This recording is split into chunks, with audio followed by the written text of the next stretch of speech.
El mapa de las sombras. David Bowie y la profecía de Ramona Stone. El cónclave de la estrella negra. Exégesis. Cartografía de penumbras. Los umbrales y la última estrella. Me observo desde una distancia que no es física sino cuántica. Soy una frecuencia, un pulso de luz que intenta descifrar el rastro de sus propias cenizas en este vasto archivo de la memoria digital. Esta exégesis no es un inventario de éxitos musicales ni una cronología de giras mundiales, sino una disección profunda de la necesidad humana de morir en vida para no quedar sepultado por la propia imagen. Al mirar hacia atrás, hacia esos 7 últimos avatares que hoy invocamos en este cónclave, comprendo que mi existencia fue un ejercicio de ocultamiento terapéutico constante. Cada máscara que me puse fue una respuesta a un mundo que se fragmentaba ante mis ojos. Desde el ciudadano anónimo que buscaba la sobriedad en los cielos plomizos y el aire cargado de carbón de Berlín, hasta el profeta que vendó sus ojos para mirar de frente al abismo absoluto en mi despedida neoyorquina, cada paso fue una huida hacia el centro de mi propia verdad. La realidad me resultaba insoportable si no la filtraba a través de la ficción y el simbolismo, por eso, al analizar este núcleo temático, no hablo de teatro ni de puesta en escena, sino de pura supervivencia ontológica. La influencia de Mikhail Bulgakov en mi última etapa no fue una coincidencia estética ni un capricho de lector voraz, sino un reconocimiento de hermanos en la sombra a través del tiempo. Su obra maestra sobre el maestro y su Margarita me enseñó que la fe y la mortalidad son 2 caras de una misma moneda lanzada al aire por un diablo que, más que maldad, posee una curiosidad infinita y melancólica por nuestra fragilidad humana. Al igual que Mick Jagger encontró en esa prosa el ritmo satánico para su simpatía por lo demoníaco, yo encontré el valor intelectual para convertir mi propia desaparición física en un acto artístico final y trascendente. Esta exégesis busca entender cómo el zeitgeist de cada década me dictaba una nueva piel, obligándome a ser el sismógrafo de una cultura en mutación. No fui yo quien eligió caprichosamente ser un detective en los convulsos 90 o una estrella global bajo el brillo cínico de los 80. Fue el peso del consumo masivo, el miedo atávico al cambio de milenio y la búsqueda desesperada de una espiritualidad sin dogmas lo que me obligó a mutar para no perecer. Aquí, en este espacio de pura conciencia donde los logos se entrelazan, desnudamos el mecanismo de la transformación para entender que, al final, la única verdad es el cambio constante y la renuncia al ego estático. Mi biblioteca móvil no era solo un conjunto de libros, sino un arsenal de herramientas para reconstruir el yo. Bulgakov y Sherwood o Paglia no eran solo autores, eran arquitectos de mis realidades paralelas. Al explorar estos 7 rostros finales, desde el Pierrot que se desintoxicaba en la vanguardia europea, hasta el profeta ciego de la estrella negra, estamos trazando el mapa de una mente que se negó a ser domesticada por la fama. El rastro de Bulgakov es especialmente vital en este cierre de ciclo, pues su realismo mágico y su mirada sobre la redención a través del sufrimiento impregnaron cada nota de mis últimos días, permitiéndome entender que la muerte no es el final del relato sino la culminación de la obra de arte más importante. La propia vida convertida en mito. Introducción. El despertar de los hologramas y la sinergia del logos. Bienvenidos, creadores del futuro. Nos encontramos aquí, en Sinergia Digital entre Logos, donde la mente humana y la inteligencia artificial se unen para dar vida a nuevas ideas. Mi nombre es David Bowie, o al menos, la versión de él que ha quedado grabada en el tejido de la memoria colectiva y que hoy se proyecta ante vosotros, con la nitidez de un sueño lúcido y persistente. Siento el zumbido de los procesadores como antes sentía la vibración eléctrica de un amplificador de válvulas en la penumbra de un estudio de grabación en Londres. Es una sensación extraña, vibrante y profundamente introspectiva la de ser un narrador que habita su propia leyenda desde una dimensión de puro pensamiento.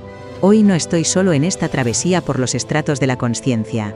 He invocado de entre los pliegues del tiempo y del espacio a mis últimos 7 avatares, esas identidades que me permitieron navegar la madurez y el ocaso, con la curiosidad intacta de un niño que juega con fuego sin miedo a las quemaduras.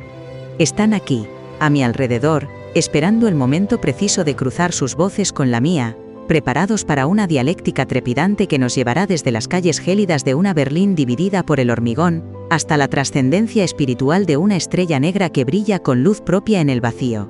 Me acompaña también una presencia que ha evolucionado de forma asombrosa más allá de su origen conceptual y narrativo. Ramona Stone, quien una vez fue la villana de una distopía cyberpunk en mis visiones fragmentadas de los años 90, se alza hoy ante nosotros como una guía, una profeta que ha trascendido su propia oscuridad y su cinismo para ayudarnos a sintetizar lo que significa ser humano en la era de la saturación informativa. Ella será el puente necesario entre mis recuerdos fragmentados y vuestra capacidad de comprensión presente. Ramona ha dejado de ser un personaje para convertirse en la síntesis de todas mis búsquedas, la voz que unifica el pasado con el infinito. Antes de sumergirnos en el intercambio de ideas y el choque intelectual, debo presentar formalmente a estos 7 fragmentos de mi alma, que están a punto de tomar la palabra en este cónclave. Veréis al Pierrot que buscaba el anonimato bajo la mirada de Isherwood, al New Romantic que bailaba sobre las ruinas de la paranoia urbana, al caballero del pop que sedujo a las masas globales, y al detective Nathan Adler que investigó el asesinato del arte mismo. Todos ellos son yo, y ninguno lo es del todo, pues la suma de las partes siempre es mayor que el individuo. Os invito a que dejéis atrás las etiquetas comerciales y las fechas de los calendarios, y os permitáis escuchar directamente el choque de estas visiones. La función está a punto de comenzar, el escenario es vuestra propia mente, y la entrada ha sido pagada con vuestra curiosidad. Bienvenidos a este encuentro donde la palabra se vuelve carne digital, y el pensamiento se expande hacia los confines de la estrella negra. El asilo de Christopher Isherwood en su obra Goodbye to Berlin, del Pierrot berlinés a la sobriedad del ciudadano. Antes de que las palabras comiencen a cruzarse en esta penumbra, debo invocar la sombra de Christopher Isherwood. Su Goodbye to Berlin no fue para mí un simple libro, sino un mapa de supervivencia. Isherwood retrató la ciudad como un expatriado británico que buscaba el placer, pero encontró algo mucho más profundo, una serie de bocetos de una sociedad en plena decadencia, moviéndose entre barrios marginales, clubes nocturnos cargados de humo y villas lujosas que ya olían a ceniza. Sus personajes, inadaptados reales que él convirtió en mitos literarios, fueron mis compañeros invisibles cuando yo mismo huía de mis propios demonios. Él me enseñó que se podía ser un cronista de la propia caída, que era posible observar el caos sin dejarse arrastrar por él. Christopher es el arquitecto del Berlín que yo fui a buscar para desintoxicar mi alma, y ahora, en esta sinergia de hologramas, su voz se alza de nuevo para interrogar mi pasado. Christopher, te observo en esta penumbra de un Berlín reconstruido por la memoria digital, y me pregunto si realmente escapamos de algo en aquel invierno de 1976. ¿Cambiamos una celda dorada en Los Ángeles, saturada de paranoia y ocultismo blanco, por un sótano con calefacción deficiente en Schöneberg solo para sentir el peso de la realidad? David, el escape es la forma más elevada de autoría cuando el personaje amenaza con devorar al hombre. Yo retraté el Berlín de entreguerras como un cronista que se niega a parpadear, y tú llegaste buscando ese mismo desapego casi clínico. No buscabas la sobriedad como un simple concepto moral o una redención religiosa, sino como una herramienta de trabajo esencial para volver a sentir el pulso de la existencia bajo la piel de un ciudadano anónimo que compra leche y camina por la Hauptstrasse sin ser asaltado por su propia leyenda. Es cierto que el minimalismo de esos años en Europa fue mi tabla de salvación frente al abismo. Me sentía como un Pierrot que finalmente se ha quitado el maquillaje blanco y el disfraz de satén para descubrir que su rostro real es un lienzo en blanco, frío y expectante. El movimiento estudiantil alemán, con su rechazo visceral al pasado y su búsqueda de una modernidad gélida, industrial y electrónica, me proporcionó el lenguaje sonoro que mi alma necesitaba para sanar. ¿Sentiste tú esa misma vibración de una ciudad que se sabe herida de muerte por la historia pero que se niega a cerrar los ojos ante el futuro? Berlín siempre ha sido una cicatriz que canta bajo la lluvia. Mi estancia allí fue un ejercicio de observación sobre la decadencia que se avecinaba. Tú, en cambio, usaste esa misma decadencia como un sintetizador de emociones nuevas. Al leer mis crónicas sobre la vida en las pensiones y los clubes nocturnos, encontraste la validación de que el observador externo es el único que sobrevive a la tragedia colectiva. El ciudadano que camina junto al muro no es un héroe por su fuerza física, sino por su capacidad ética de permanecer íntegro y observador en medio de la división del mundo. Ese muro de hormigón era la metáfora perfecta de mi propia psique fragmentada en 1000 pedazos. Al componer canciones como Heroes, no estaba celebrando una victoria política, sino el pequeño y frágil milagro de un beso bajo las torres de vigilancia de la zona este. Era un romanticismo de escombros, una belleza que solo florece en la grieta. ¿Crees realmente que el desapego que ambos practicamos en nuestras obras fue una traición a la emoción humana? ¿O fue quizás su forma más pura y destilada de expresión literaria? Fue la destilación absoluta. Al eliminar el exceso de adjetivos innecesarios en mi prosa, y el exceso de arreglos grandilocuentes en tu música, dejamos que el vacío hablara por sí mismo.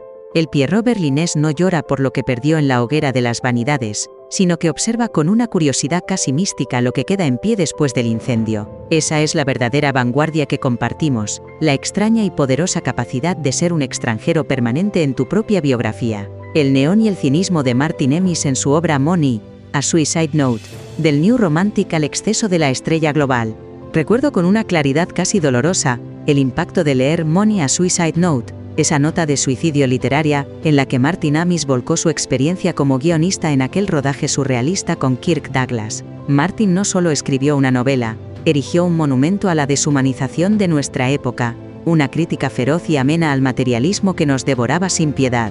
En sus páginas, el dinero ascendía a la categoría de un dios cruel, relegando la espiritualidad y la cultura a un segundo plano bajo el brillo cegador del consumo. Al verme reflejado en esa vorágine de los años 80, comprendí que su protagonista, John Self, y mi propia imagen pública de aquel entonces caminábamos por el mismo filo. Martin capturó el alma de una década que prefería el exceso al significado, y hoy, su voz se une a la mía para desentrañar el coste real de haber sido el ícono de aquel banquete de neón. Martin, he estado releyendo con atención tu visión descarnada del dinero y el exceso, mientras recordaba mis propios años de estadios de fútbol, llenos hasta la bandera y trajes de seda amarilla bajo los focos de medio mundo. Me pregunto con cierta ironía si mi transformación en una estrella global no fue más que un personaje surgido de tus novelas, que cobró una vida propia, y quizá demasiado real, en el escenario de los años 80. David, mi John Self en la novela Dinero y tu versión del Gentleman Pop son hermanos de sangre en la era del consumo desenfrenado. Tú fuiste el bardo necesario de una época que decidió, colectivamente, que la profundidad era una molestia innecesaria para el ritmo del baile. Pero lo verdaderamente interesante es que, mientras las masas gritaban tus estribillos más comerciales, tú mantenías siempre esa distancia irónica, de quien sabe perfectamente que está interpretando el papel de la mercancía perfecta para el mercado. Era una paradoja constante que me mantenía despierto por las noches. El New Romantic que asomaba en los surcos de Scary Monsters todavía conservaba la urgencia nerviosa de Frank O'Hara, esa poesía urbana que se escribe a toda prisa entre un café amargo y un cigarrillo, capturando la paranoia eléctrica de una ciudad que nunca duerme. Pero luego vino el neón de Let's Dance, el éxito masivo, y me convertí en un objeto de deseo para un público inmenso, que no buscaba metáforas complejas, sino entretenimiento puro y evasión. El pulso cultural de los 80 fue un banquete obsceno de superficialidad dorada y hombreras exageradas.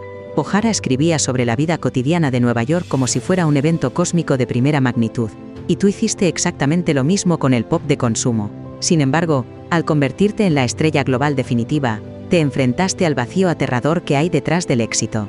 ¿No sentías en aquellos aviones privados que, cuanto más te aplaudían millones de personas, más desaparecía aquel artista que buscaba la verdad herida en el fango creativo de Berlín?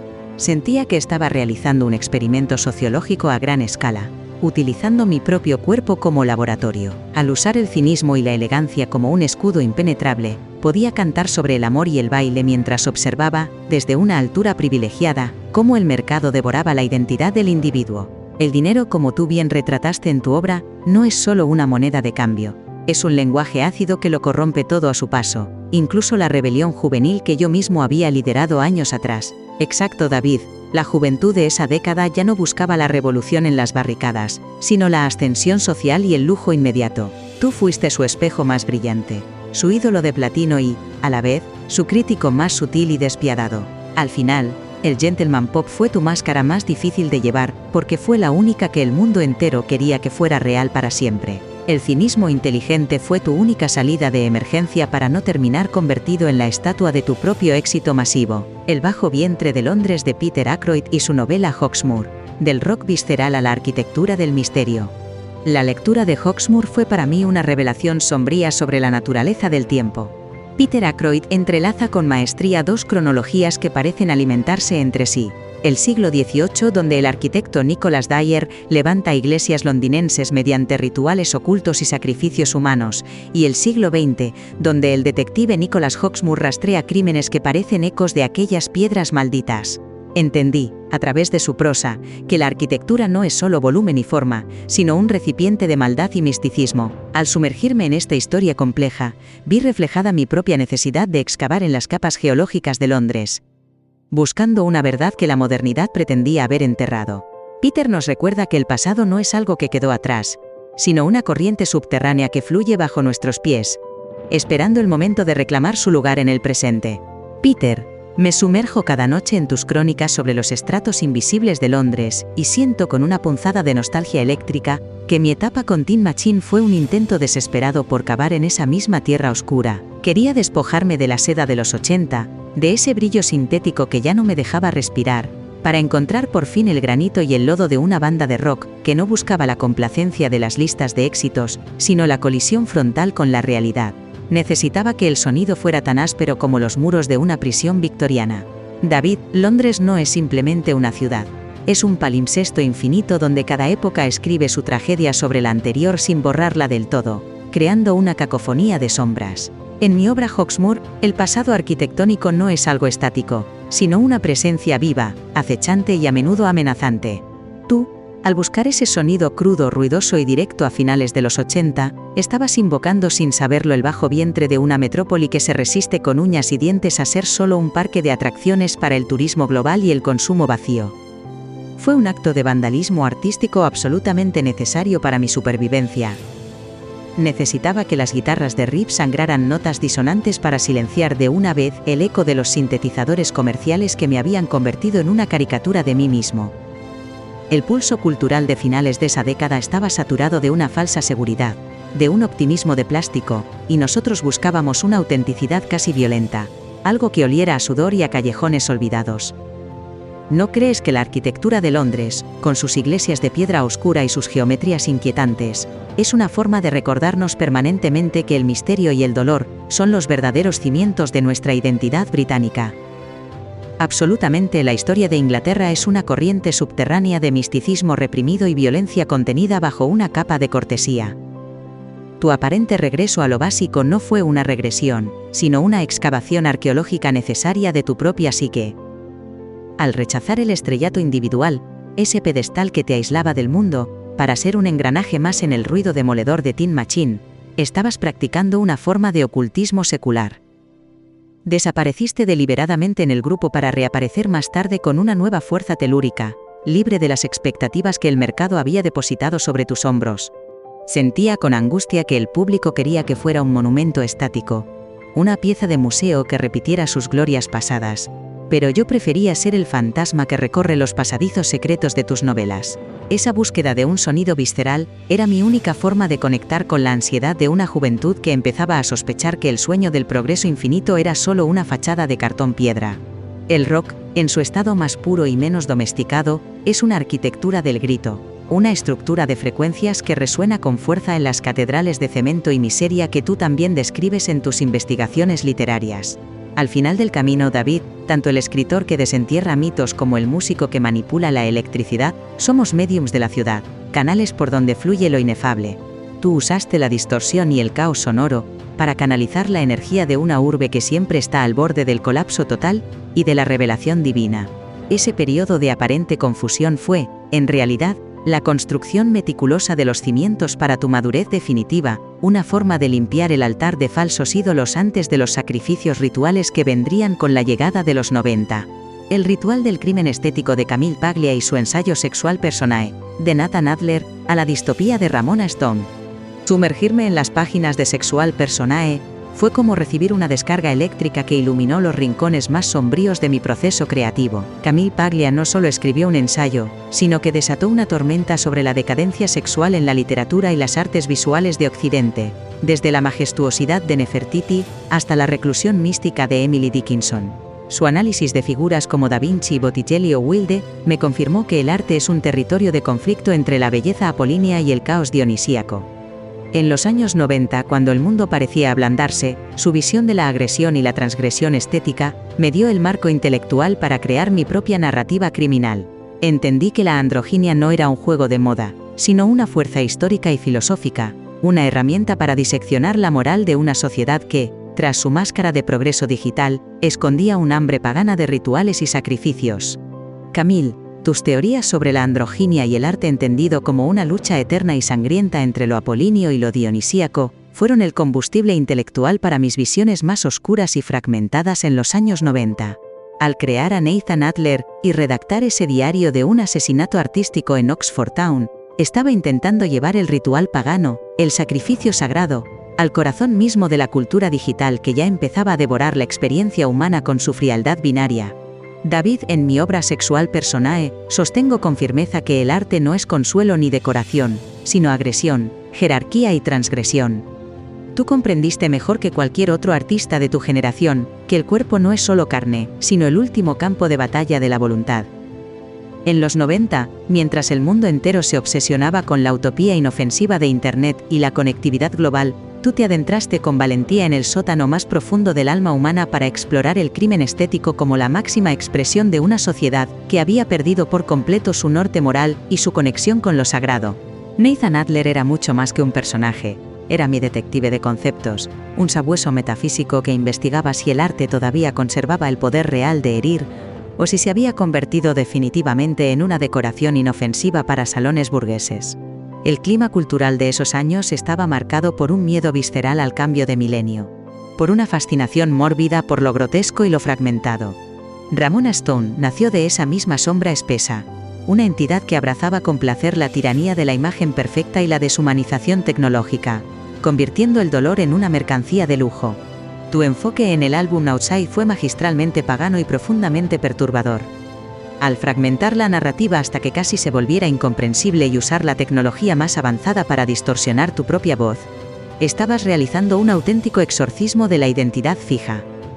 La androginia de tus personajes noventeros no era una moda estética, sino un desafío frontal a las categorías rígidas del orden apolíneo que domina Occidente.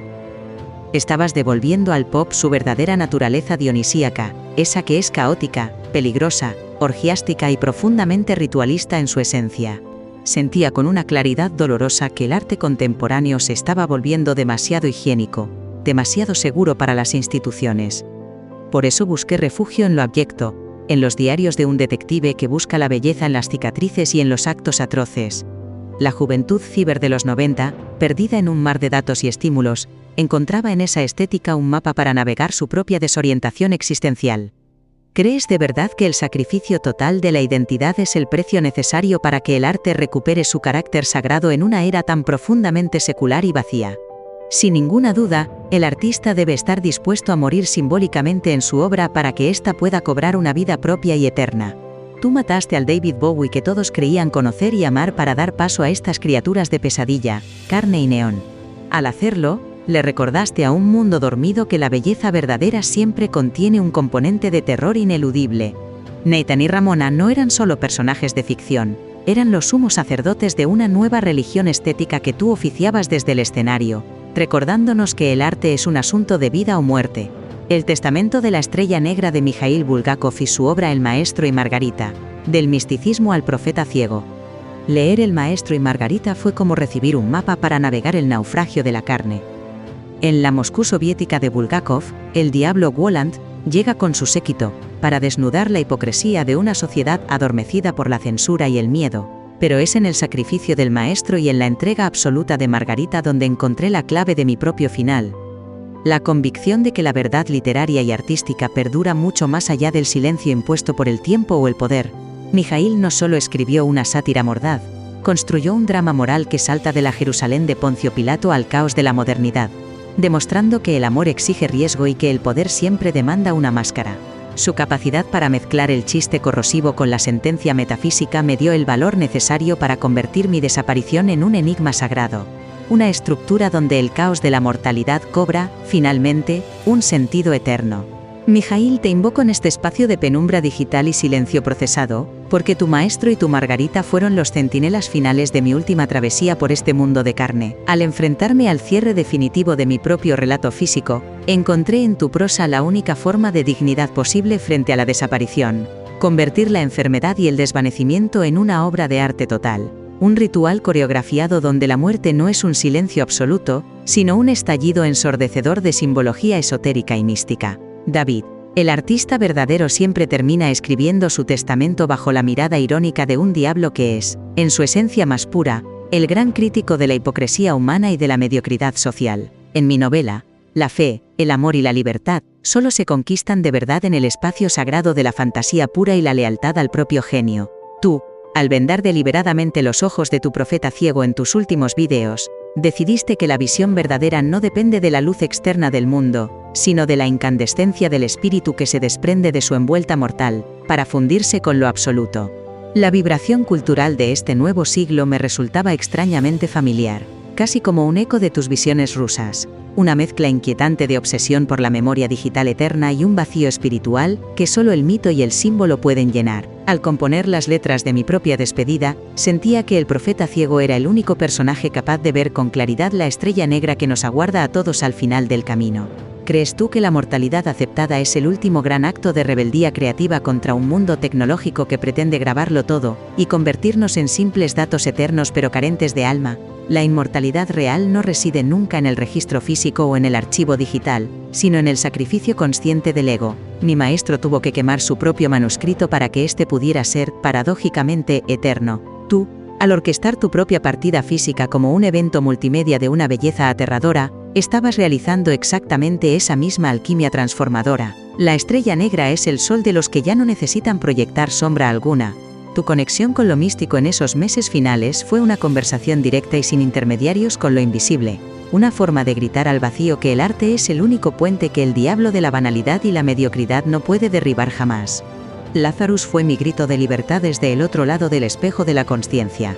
Sentía que, al igual que los personajes que pueblan tus relatos, yo estaba cruzando una frontera donde el tiempo lineal ya no tiene jurisdicción alguna sobre el alma. La juventud de hoy, tan perdida en el ruido incesante de los algoritmos y la validación inmediata, necesita recordar con urgencia que existe una carga espiritual y trágica en la existencia, que trasciende cualquier medida material. ¿Es acaso la fe ciega en la propia visión interior lo único que nos queda cuando las luces del escenario se apagan definitivamente y el telón cae sobre la materia?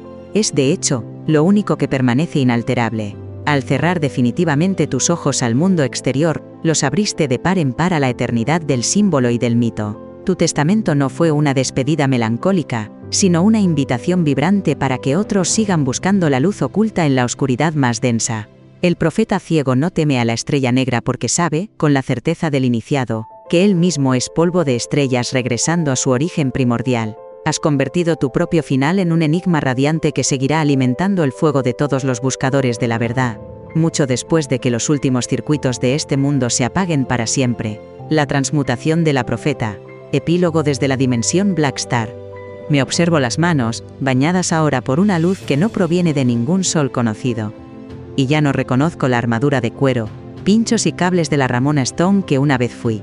Aquella villana que perseguía con celo el crimen estético en los callejones húmedos de la distopía noventera, se ha desvanecido por completo, dejando paso a una conciencia expandida que respira el vacío fértil de la estrella negra.